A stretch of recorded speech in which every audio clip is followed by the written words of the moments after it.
So, when you hear someone say a country is developed or successful, what does that really mean? We usually jump to big economic numbers, but what if those numbers are only telling us, like, half the story? What if there's a much better way to measure how a nation is truly doing? Because it turns out, the way we've been doing it for decades might be seriously flawed. It's a huge question, right? For years, the world has relied on this one standard report card to rank countries, not just on their wealth, but on the actual well-being of their people. But today, we're going to pull back the curtain and show you a hidden flaw in that method, a flaw that honestly changes everything. So, here's our game plan. First, we'll look at that standard report card for countries. Then, we'll get into the big problem hiding in plain sight. After that, we'll introduce the fix, this powerful tool that accounts for inequality.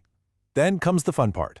We'll see how it completely flips the global leaderboard, and finally, we'll talk about why this whole new perspective matters so much.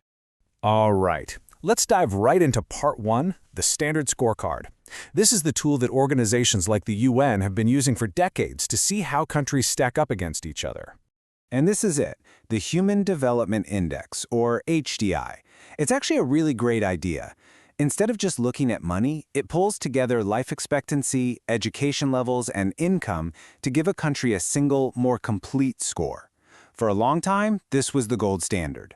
But I want you to pay close attention to that one word, average. Because that one little word, average, that's where we find the hidden flaw. It's a problem that can paint a really misleading picture of how well a country is actually doing. This really says it all. An average is designed to smooth everything out, to give you one simple number. But sometimes that picture is just an illusion. It can totally erase the fact that people inside the same country are living completely different lives, hiding both incredible wealth and really deep struggles. This chart explains it perfectly. Let's pretend we have a country with only two people. Person A makes $1 million.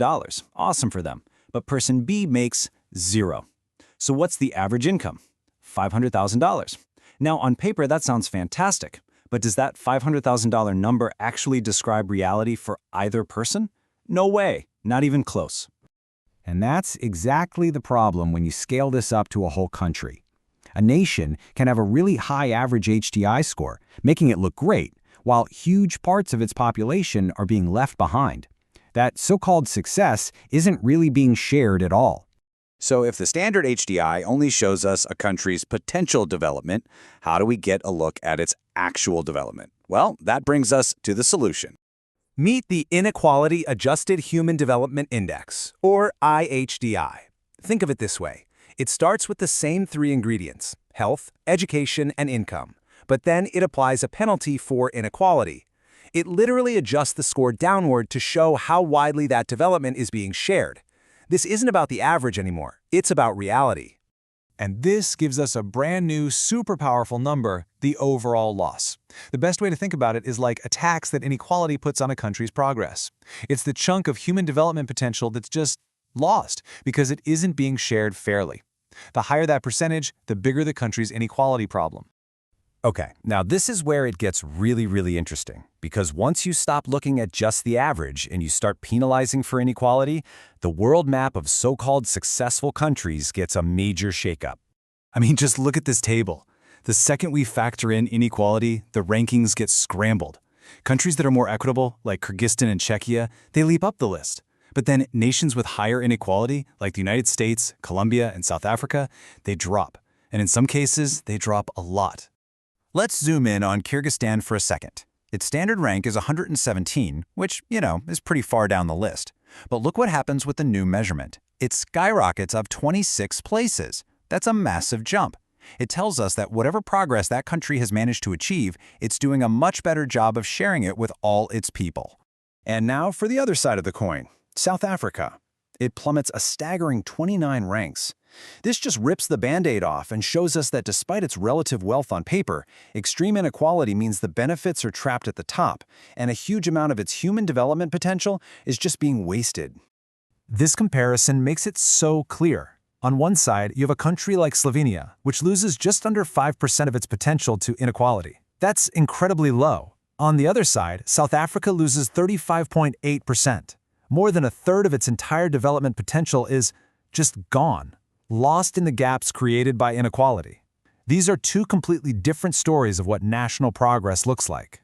So, okay, let's bring this all home. We've got new numbers, reshuffled rankings. Why does any of this actually matter? So, what's the big takeaway here? It's pretty simple, actually. The old way, the standard HDI, it really only shows us a country's potential. It's a nice, neat number that can hide some pretty deep divisions.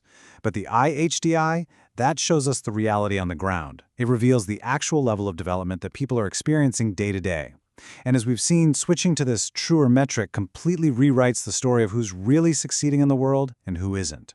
So I'll leave you with this question to chew on. What really changes when we start measuring a country's progress through the eyes of the many and not just through the blurry lens of an average? It's not just about the size of an economy anymore. It's about how many people get to share in that success. And when we change how we measure progress, we might just change what we value as a society. And that could be the first step toward building a much more equitable world.